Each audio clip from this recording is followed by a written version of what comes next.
Good day, everybody. We're here again. It is State of the Nation on the Atlanta Discourse channel. Yes, State of the Nation, Nigeria. Plenty to unpack always. If it's not INEC, it's the politics, it's the ABC. But I think, in my opinion, the most pertinent right now is still the issue of insurgency. A lot is happening. The nations look almost ungoverned. I've seen states, based on research in the northern part of Nigeria, where 50 to 60% of the local government are being controlled by non-state actors. Boko Haram, Lakurawa, call them whatever you want, But in Niger, in Borno, in Yobe, some part of Sokoto, we can go on and on. And even in Plateau and Benue, there's recurring killing. You don't even know who is in charge again. Everybody says they come from Nasarawa. Why can't you stop them? Where in Nasarawa do they come from? Is the army culpable? We don't know. We just know that we wake up every morning, 10 dead, 12 dead, 50 dead, that dead. The president was in Plateau State some days ago, and he said, I promise you this will never happen. 48 hours later, it happened. So, it's looking like even the government of the Federal Republic of Nigeria are not in charge. Now, what makes it worse right now is that in the past, we saw that when the terrorists or the insurgents, when they attack the Nigerian military formations, they take their weapons. When they overpower soldiers, they take their weapons. But right now, they're not even taking their weapons. Maybe they're burning them from what we've seen and heard now. Maybe they even have superior firepower. Anyway, to unpack this properly and find out what's really happening, because our topic today is the changing face of insurgency in Nigeria. I don't know anybody else that's been there, that's seen it internationally, locally, faith-based, professionally, even fantastic knowledge of military and intelligence. And what have you done, Mr. Stephen Enada? Stephen Enada, welcome to State of the Nation on the Atlanta Discourse channel. Thank you, my dear brother. It's a pleasure to always be with you. Fantastic. Stephen is a development specialist. If you research his name, is all over the place.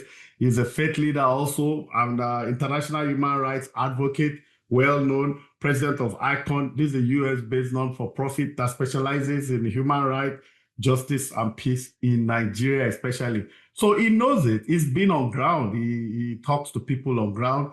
And in the United States, he's also well-known. He gives lectures at international forums and seminars. As a matter of fact, he has predicted most of the things that are happening now. He has also preferred solutions years back on how these things can be mitigated, but nobody listened. Now things are happening the way he said they will, and even now he has solutions to it. But that's why we're here. He's been here a couple of times, and we're still going to bring it back in future. So, but before we go further with Mr. Enada, I have observed that in recent times, there has been an upsurge of killings of senior generals of the Nigerian Armed Forces. In front of me now, I've tried to make a list. Maybe I didn't get everything. But in 2021, there's a Brigadier General Zama Zikusu was killed in Askira, that's in Borno State.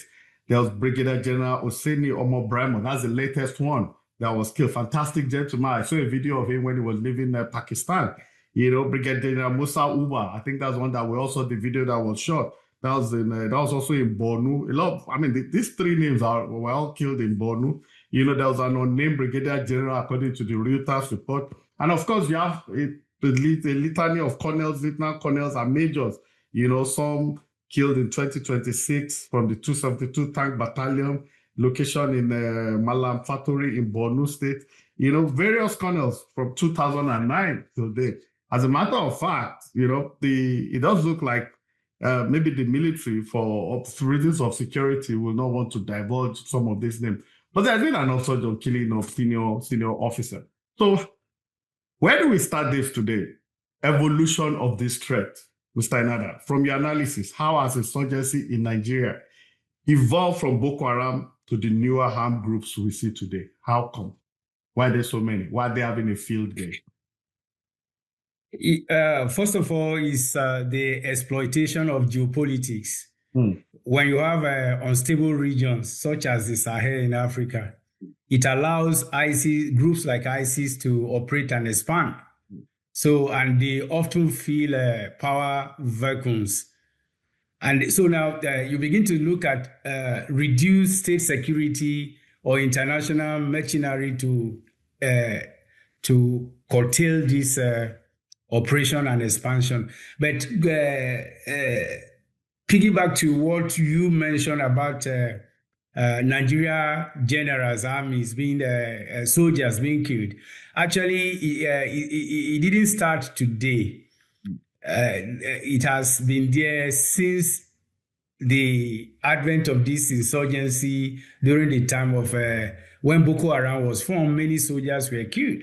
The fact remains that when you have army generals being killed, that is just to tell you the problem we have been telling people that it will happen is now happening, and on a scale that is unimaginable. What I'm trying to say, if you look at it, Boko Haram, ISIS, and every other terrorist groups, there are international, there are localized terrorist groups, which we will try to analyze today.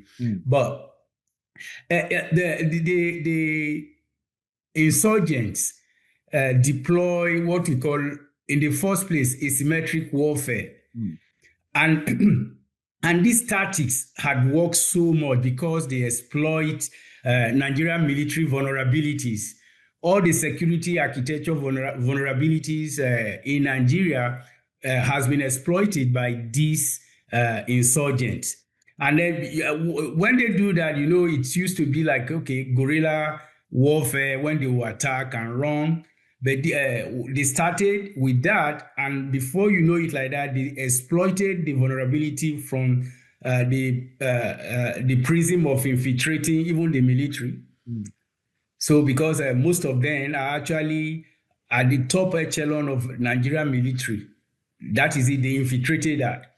And when they infiltrated that, they manipulate information, which actually has exposed all the security architecture in Nigeria. So they started gathering information, how military is planning, so how they will go and attack. So these unconventional strategies hacking into our security surveillance and infrastructure. There is no military officer, whether you are General Tanstiri, that will, if they want to kill you, they will kill you, because they are in charge of most of those commands. They are there, they are planted there, and that is just the truth. And if somebody will say, why are you saying that? Why won't you say that when you even see politicians and negotiating with terrorists? So tell me what is so strange about when you begin to see that generals have been killed. Then there is no argument to that, but that is actually what has led to these vulnerabilities that the terrorists over the years have exploited. Oh, wow. Okay, so we are seeing more splinter groups and decentralized violence, So does this make the insurgency more dangerous and harder to contain? I mean, in the past, in the early 80s, all we had was Metasini, yeah. Then in recent times, Boko Haram. But now the names are ISWAP, HISWAP, Lakurawa, Boko Haram. So can you tell us who is who and what is what? What is Lakurawa? What is this? And maybe you can also shed more light on the asymmetrism. A lot of us people might not know what asymmetrism is in warfare. Yeah. Thank you. Go ahead. Yeah. When you talk about the terrorist organizations in Nigeria, you begin to talk about Boko Haram, which we call Jamatu al-Asuna li Dawati wal Jihad, founded in 2002 by Muhammad Yusuf. And then you see it seeks to impose strict Sharia law and prescribe Western education. Was that the guy that they killed? Yes. Oh, that infuriated everybody. Yeah. So it became a major threat after 2009. So then he was notoriously, this group, Boko Haram, was notoriously known for kidnapping, and also they were the one who abducted 2014 Chibok girls, which many of them are still in captivity. Then ISWAP is Islamic State West Africa province. So it is a powerful splinter group from Boko Haram. So it operates in the Lake Chad region and is recognized for higher efficiency and targeting military locations. Then you begin to talk about Ansaru Muslimina fi Filadi, Sudan. a splinter group aligned with Al-Qaeda, often seen as more disciplined than Boko Haram, targeting security forces and foreign personnel. Then you have Fulani militants who actually, their own modus operandi is attacking rural community population, taking over their land, especially farmers and fishermen. They do that. Even though fishermen is more attacked by Boko Haram and then Ansaru. Then there is something that late President Buhari reduced to call banditry. That is just trying to, I will tell you what all of these groups have in common. Now, they call bandit, but bandits are just various criminal organizations operating in Northwest, Middle Belt, and now almost everywhere in Nigeria. So they are involved in mass kidnappings, cattle rustling, and killings of innocent Nigerians. Then you have Lakurawa in Sokoto. Then what? They were the ones that were bombed by America. Yes, okay. But they are still there. They are still there. They are not. It's not just in one location. Then you have illegal mining terrorism. So that is another thing. Most of these terrorist activities is both economic, political, religious. So now what people don't understand is that as this terrorism continue to expand and fester, it becomes a multi-billion industry. Oh, wow. So yes, to the extent that even some politicians are benefiting from there also. So illegal money terrorism, almost from Zamfara, Plateau State, Benue State, and even Kogi and all of those areas you see is driven by also illegal money terrorism. So you have to look at that. Now, when you begin to look at what I mean, you see, you asked me about asymmetric warfare. Okay, yeah. So it's a conflict between belligerent, it starts like belligerency, which is significantly impacted by military capabilities of the splinter groups we just mentioned above. So you see the weaker side, which is this military, these insurgents, they deploy unconventional strategies such as guerrilla tactics, terrorism, even cyber warfare to exploit the stronger side vulnerabilities.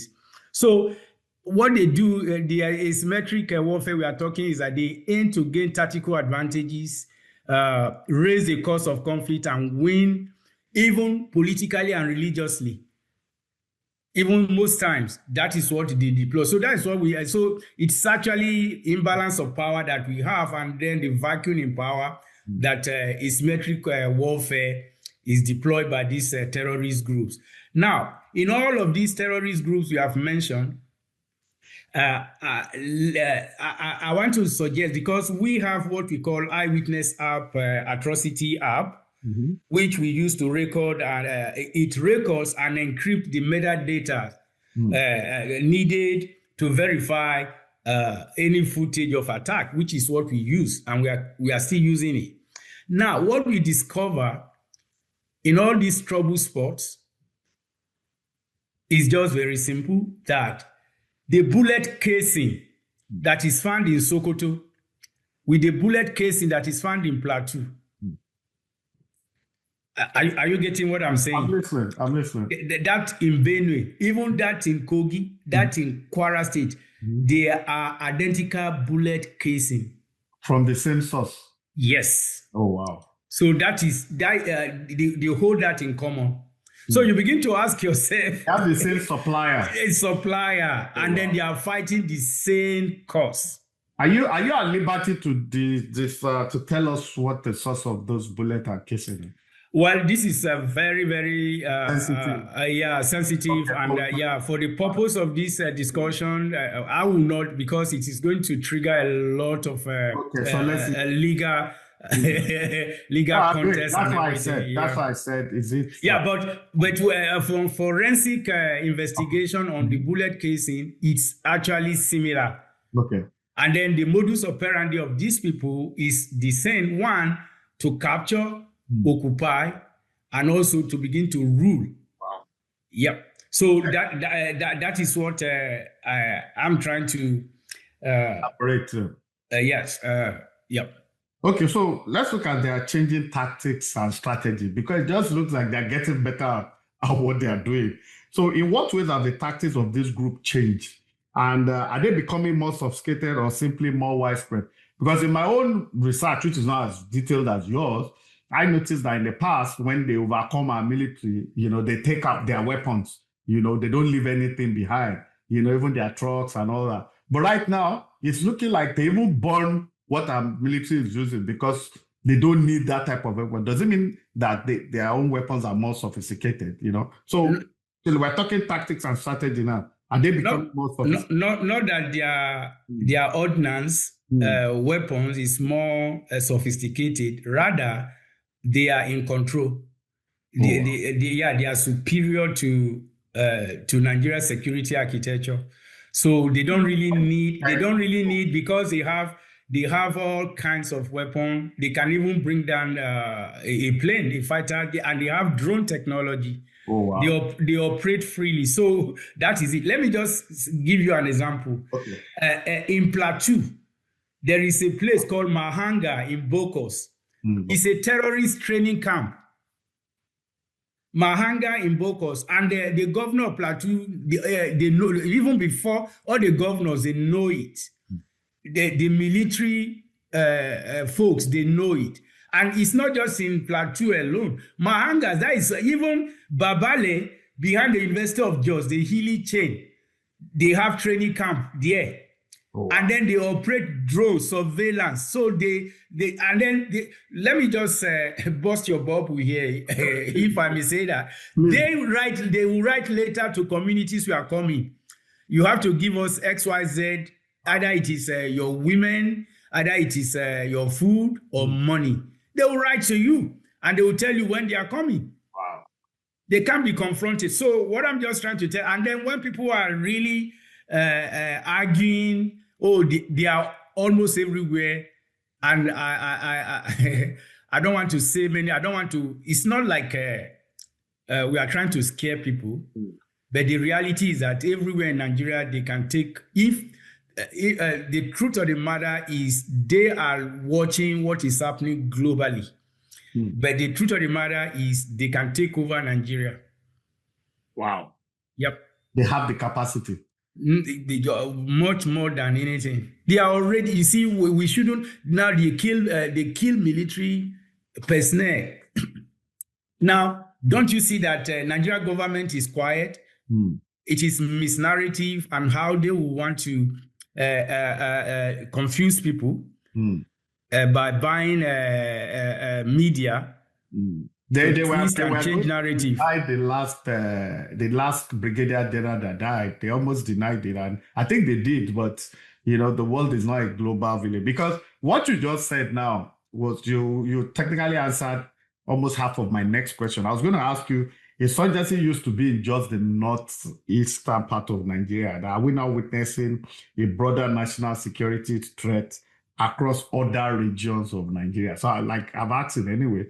So because if they're not in the northwest, then the north central, which they've always been. Because the problem in Jos for a long time has just been Muslim versus Christian. It wasn't really terrorism per se, but now it's something bigger. The Taraba, Benue, everywhere. Now, I'm told, I would love you to very much authenticate it, that even in the southwest, they are there. That the only reason why there's not so much furor is that there's no resistance from people in the southwest, that the farming population in the southwestern part of Nigeria has dwindled so much because of the occupation of this Fulani, Edas and all that. That's another aspect we're going to go into shortly. But so they're everywhere. I don't want to dwell on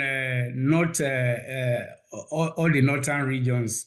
Talk about northeast, north central, northwest, right? Yep. Those three regions geopolitically has been unstable for years. Okay. So now I don't want to begin to say they are there. The only thing is that the community are trying to push back but government has actually reduced the strength of each community to combat these terrorists. Because one, you can see that you have police posts, military checkpoints, and then those guys will just go invade community, ransack, and then they will be there. When you say government limits the power of the community, what do you mean by government? Yeah, because once, if community even goes with cutlass, machetes, and everything to defend themselves, government will send soldiers and police there to arrest them. To arrest them, that why are they defending? So they call it reprisal attack, but constitutionally, they should defend themselves. Not even with weapons, maybe with machetes and maybe some hunting day guns. So you begin to see how government has intimidated her citizens instead of combating terrorists. So when you begin to talk about North Central, Northeast, Northwest, then you make the Southwest, the South-South, the Southeast, you make them sit comfortable. But the truth of the matter is, it is not. And I can tell you officially that it is going to be worse. What our investigation has unraveled from Western Kogi to Ekiti, Ondo, to Lagos, to Oyo, to Kwara. Yes, Kwara is not central, but you know that those are the boundary states that divide that divides the north from the south, right? Yeah. So you can see that one, even you, most times, if you look at Kwara State is really embedded in Southwest as well. But geopolitically, they are in the North Central. But that being said, you can see how these people are invading communities, vulnerable communities in Kwara State, killing, abducting, etc., etc. Now, Lagos State is an Ogun State. They are sitting on a time bomb. And let me make this sensitive statement. And this is not to jeopardize the livelihood of those iron bender, security personnel, Okada riders. But most of these guys are so they are exploiting that vulnerable trade to carry out their surveillance, mapping, in Southwest, to be precise. The Okada riders are carrying out surveillance. Yes, the iron bender, some security, not all of them. So that's why I'm saying I don't want to jeopardize source of livelihood of some people who are legitimately doing this business. But this is what they exploit to do the mapping. Carry out surveillance, you must have been trained. Does it mean that they're already trained? Very, very, very, very trained. Very, very trained. So they have their networks and everything. So what I'm just trying to tell you now is that all those churches along Ibadan-Lagos Expressway, they are sitting on a time bomb. The reason being that from that Shagamu Oasis going to Ejirin in Lagos, Epe and everything, those forests have been taken over by these guys.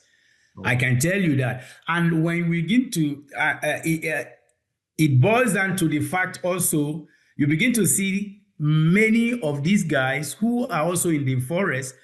When you talk about the lumbering in Ondo, Ogun, Aziz, these guys, terrorists are actually collecting tax there. Wow. The locals are not just coming out to speak because they will be intimidated. And then most farming activities in that corridor has been reduced by half. People are not going to farm because they know these guys are there. Okiogun, the same thing. So I'm just trying to say, if anybody is trying to, and then when you look at Osun State, the minerals in Osun State is being exploited by these people. And that's what I'm telling illegal mining terrorism, because they go there with intimidation, with weapons, and then they steal the earth minerals anyhow. And this they do in collusion with the chiefs and the kings. Wow. So does it mean that the security apparatchik of Nigeria don't know all these things is going on, or they are helpless? They know, but the fact remains that if I am a commissioner of police, or if I am a governor, and all of these things is happening, and then I want to give authority to, I call the commissioner, and the commissioner is saying that the IG or the president has not given instruction.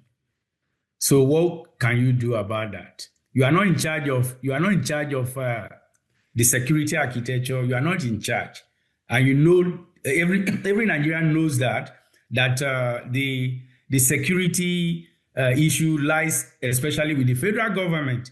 Even though they say the governor is a chief security officer, in principle, yes, but in action, is not. Wow. Because a governor will call a commissioner, and commissioner will just say, Abuja has not really given me authority. Then, if you are, for example, look at what happened. They will deploy soldiers to the field to combat terrorists. At the end of the day, there is no air surveillance or cover. There is no weapons. They are outmaneuvered, outgunned. They are ambushed, and you see they need to eat too. No food. No food. That is it. And then, do you know that if you die in the combat zone as a soldier or as a police, it's 500,000 naira they will pay your widow. Oh wow! And that 500,000 will not be paid for years. Oh, wow. So many widows of these military guys are stranded. So now you begin to see where is the moray for these people to fight. Wow. So these are issues. So you begin to, they don't, and then if you call them, they say, well, if you call and say, hey, they are killing us, the police or the military will just say, well, our boss have not given us go ahead. The budget for military is billions, trillions. It's stolen by politicians and the military top echelon. That is a fact. Oh wow! It's stolen, but because where is accountability for that? It's stolen. So, and that's the reason you begin to see the bombing that happened. Is it which state in Nigeria? Yobe. Yeah. The military bombing innocent IDPs. One of the governors said it was a market that they've closed the market, that they had intelligence that a lot of insurgents were in that vicinity or something within that range. Of course, there'll be innocent people there, but you know. He's lying. He's lying. He's a liar. I can tell you he's a liar. That is how they lie. They cover up. They cover. It doesn't really. Yeah, they don't have the truth of the matter is that one, the ideology that drives terrorism in Nigeria cohere with certain political office holders that we can spread Islamic fundamental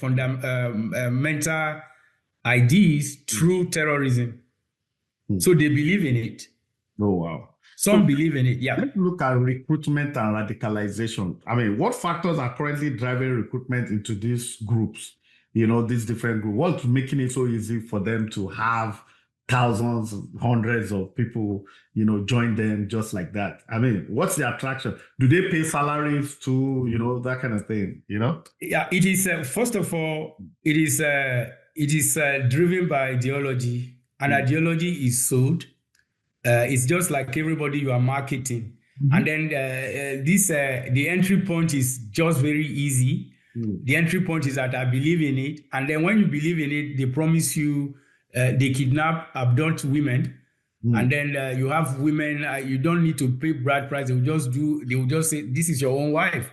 And then you can change wives like any. So that is an incentive. And then two, because they are jobless, already they have job. Their job is to kidnap and kill. And then they will now begin to they begin to grow and rise in leadership of their own terrorist hierarchy. So, so what that means is that there is incentive. It's incentivized that you are recruited, and that these are jobless. These are angry. Most of them are angry youth who actually are angry with their own political leaders. So now this is a leeway. This is a leeway for them to join. And when you join, there are incentives. One, they give you wife. Two, you have money. You are not going to be hungry. Then three, you can roam around. You can even organize, and that is the reason why you begin to see many localized armed militia. because you join, and if empower you, they've given you guns. What remains is that you just say, oh, this village is vulnerable. Let me go and take over, and then I will establish my own my own military ragtag, or whichever you call it. So every community in Nigeria is incentivized to actually have their youth join one form of terrorist groups or the other. That is just a fact. What's the implication for national security? I mean, it seems pretty obvious, but it's good to hear from a professional point of view. What is the implication of all this for Nigeria going forward? Going to an election in about a year's time, there's poverty in the land, general instability, rudderless leadership at that. The military, it's not what we know. I mean, we've been fantastic at peacekeeping in years gone by. Nigeria and Pakistan used to compete on, but military is really nothing to write home about. So what, in your estimation, in your opinion, is the general implication, for national security at this time, considering all that is happening? It's not looking good, clearly. We should not run. We should not run shy. The truth of the matter is that Nigeria is imploding. Oh, wow. Because you have many ungoverned territories now. The Abuja that we are talking, it is those at the outskirts don't feel safe. They have been attacked recently. Wow. That is Federal Capital Territory. So you have cities that are having relative peace. Now, tell me which country operates like that. So Nigeria is volatile. Nigeria is imploding, and the implosion, except God helps, is becoming out of reach of government to control. Wow. And then the reason being that government is not interested. And then the more government lies her way through, then the more vulnerable communities become. Then you begin to see the hunger and famine that will come out of lack of food because farmers are not going to farms. You begin to see that a lot of people are actually, now you talk about community-driven economic activities is lacking because because when, imagine you go transporting your goods from one place to the other, then you are waylaid, kidnapped, your goods snatched. So look at the economic downturn. Look at how people are suffering, and look at how that is impacting Nigeria economy. So now some politicians are happy because they are still going to use some of these groups for election. And then you begin to see how government is not even helping the current situation when you are trying to outmuzzle other opposition groups. Now you begin to see that those opposition groups will be looking at how do we fight back. And then these are the easy tools for opposition, both the ruling class, the ruling party and the opposition parties. These are the insurgents. Don't forget, many confessions were made in the past that in 2014 they have to import most of these fighters from some West African countries to help them win that 2015 election. Jonathan out. So now, if that had happened, what is stopping it now that even we have more of these insurgents in excess? So they are proponents of political insurgency on both in the ruling party and in the opposition party. Yes, because they have access to them. And if you look at when you are talking about this ruling party and opposition party, they are just the same group. They are just when they are tired in one group, they decamp to the other, and they will be decamping back and forth. Tell me who in the top echelon of these political parties have not been together in one political party or the other in the past. So they have access to those information, how they help terrorism to thrive. And that is the reason why you begin to see now they have to come with a low layer of they've named some kind of terrorist sponsor. The truth of the matter is that those are just scapegoats names they are just bringing out. The big guys are there. They know themselves. And international community know them. And that is the reason why people are pushing that Global Magnitsky Act must be invoked, that US should do that quickly. And they are going to do that. Where do you think the US can actually come in and help us? We have 200-300 guys on ground. Clearly, it's not enough. You understand? I mean, it's not, it's our problem. Nigeria has to be the one to solve it. But which area, because you mentioned the Magnitsky Act now, where exactly, or which area, maybe 1, 2, 3 areas you should know where the United States can actually interfere in what's happening in Nigeria, and it will be effective and we'll feel it. Yeah, the unnecessary protraction of Iran debacle is affecting a lot of things. I hope, right? It's distracting the United States. Yes, and it's not that it's distracting, it's harmful. Because this debacle is huge. So yes, and then so this entanglement is so big. Not that US cannot do anything on Nigeria; they can, and they will still do. I tell you, they will do. So I'm just trying to say that if Iran was not in the equation, a lot of activities would have been going on in Nigeria. But that being said, the politicians should not just think it is done. Because one, if you begin to look at some kind of information, news coming, they say, oh, United States is very happy with the naming of terrorist sponsors. That is lobbying. I don't know anybody that's... No, but the Nigerian government is happy that they say, oh, US is happy. It's a lie. It is the lobbying firms they are using that is pushing that narrative. That is not the position of the United States. I can tell you that. But it is what you are doing in your State of the Nation Atlanta Discourse channel. A lot of people are hearing all the articles, commentaries, and forum like this. People are listening in. So that actually informs our global audience, international audience. And there are also many, many civil society organizations who are not keeping quiet. So I think you are not quiet.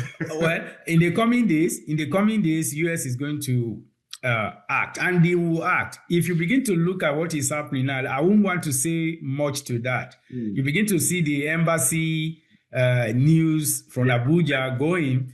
That is initially it was non-essential, but some essential. They won't do more than that. That's tough, that is some steps, but let's just leave it at that. But if they think US is not going to act, it's a lie, because US will not deploy her assets into a nation without an agenda inside. If anybody likes it, some people say, oh, US is coming for minerals and everything. That is badadash. US is... Let's go for the jugular now. I mean, we'll be lying to ourselves if we say Nigeria is not battered almost beyond repair. It's really in a very, very bad state. The ship of state is near rudderless, and I'm sure even the president knows that this is not Lagos. The problem of Nigeria is overwhelming. You understand? Now, do you foresee a situation? I've asked you this before, and I've always asked, because we're looking like Sudan 2.0 now. That's how somebody said it yesterday. Said Sudan 2.0. Is there a likelihood in the ensuing melee that there could be Nigeria could break up into 1, 2, 3, 4, 5, 6 countries in the future? At the rate at which you are going, it's not impossible. It's not unlikely. But I'm asking you, from your professional point of view, the way we're going, the way these guys, non-state actors controlling landmass, controlling state, collecting taxes. I mean, if I was told 10 years ago that Nigeria would be like 10 years ago, I'd probably say, oh, no, it's impossible. But everything we said was impossible 50 years ago, happened 40 years ago. What we said will happen 40 years ago, happened 30 years ago. And we keep, deteriorating. The quality of leader keeps deteriorating. The quality of election keeps deteriorating. Even as poor as the leadership of the Electoral Commission has been, now it is most abysmal. So what do you foresee? Is it likely that kind of thing happen? Let's go for the jugular, please. But already Nigeria is in disarray. Nigeria is imploding. You can see what is happening. So and the implosion is as a result of this violent inward collapse of the system. And then you begin to see this actually exceed any internal resistance.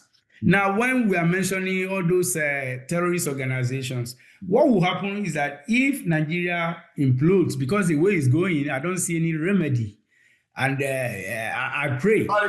Sorry to quickly interject you. I was going to ask you, what advice do you have for the policymaker and the government? I purposely did ask. There's no point asking you because they won't listen and they won't do it. Or even if you tell them they don't have the capacity to do it. No, they will be caught. They will be caught in the ensuing melee in the coming weeks and months. They will be captured.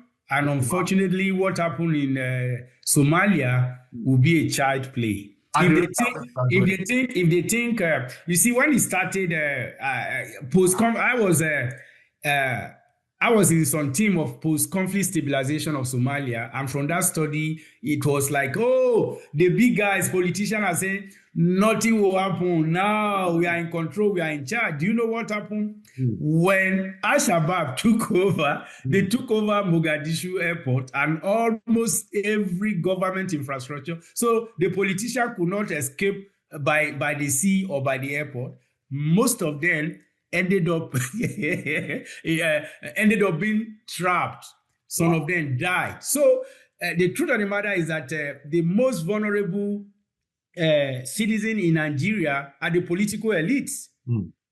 That is, some of them might run away before it goes down like that. But the system cannot sustain. What I'm just saying now is that you talk about Nigeria, maybe Nigeria dissolution. It is in sight. Because one, don't forget that there are agitations. Even those who don't want to even carry out arms, they are looking at referendum. We want our own country. We cannot continue like this because of injustice here and there.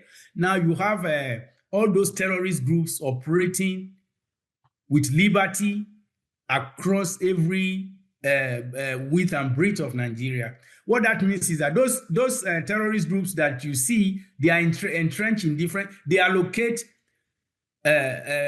governance of those community regions to themselves. So what will happen is that if Nigeria implodes, there will be many countries declared by those terrorist organizations. Many countries. Yeah, many countries. So Nigeria is not, when people talk about, I pray it doesn't happen, but the way it is going, no, it's not a prayer thing. When you talk about indices of failed state, Nigeria has actually checked all the boxes. Absolutely. They've checked all the boxes. So they've checked it. So once it implodes, it is going to be, unfortunately, West Africa will go for it. The population is humongous. The population is too much. How much time do we have to rectify this? I think what I'll tell you, and I won't say more than that, when you are saying, for me, it is like 5 minutes to midnight. Wow. Yeah, when you talk about Nigeria issues as it stands, and I'm afraid to tell you, it's 5 minutes to midnight. This is five fire alarm. Wow. So it is 5 minutes to midnight. Thank you, Stephen Enada. Thank you for, you're a straight guy. You say it the way it is. You've researched it. You've been on ground. I know that you've been in war-torn countries, you research. So you're not just speaking from a pedestrian point of view. You are active. That's why I always, defer to you on these issues. And I know you know what you're saying. And there's so many things that you can't even say right now. You understand? But the signs are there. Nigeria is in dire strait. I say it's not looking very good. The only thing we can do is to tell those in government to act. You understand? It does look like the military is culpable in all this. It does look like there's been overwhelming penetration of the Nigerian security apparatchik, which is now helpless now. So only God knows, there's always a way out of all these things, but it requires the political leadership to do the right thing. And do we have the requisite leaders? Do we have the capacity in our political leadership to solve this problem? I don't know. I can't say yes, I can't say no. You never really know. The bottom line is that the elites, the Nigerian elites, have always been selfish. They've never really sacrificed for this country. And that's why Nigeria is where they are. Stephen, thank you once again. To our readers from all the continents of the world, thank you for your loyalty. Keep subscribing. We'll try and bring it out. You know, we are no holds barred. Doesn't mean we say just anything, but we just say the truth. We go for the incisive and straight to the point. Take care, everybody. See you on Friday. Bye. Bye-bye. Thank you.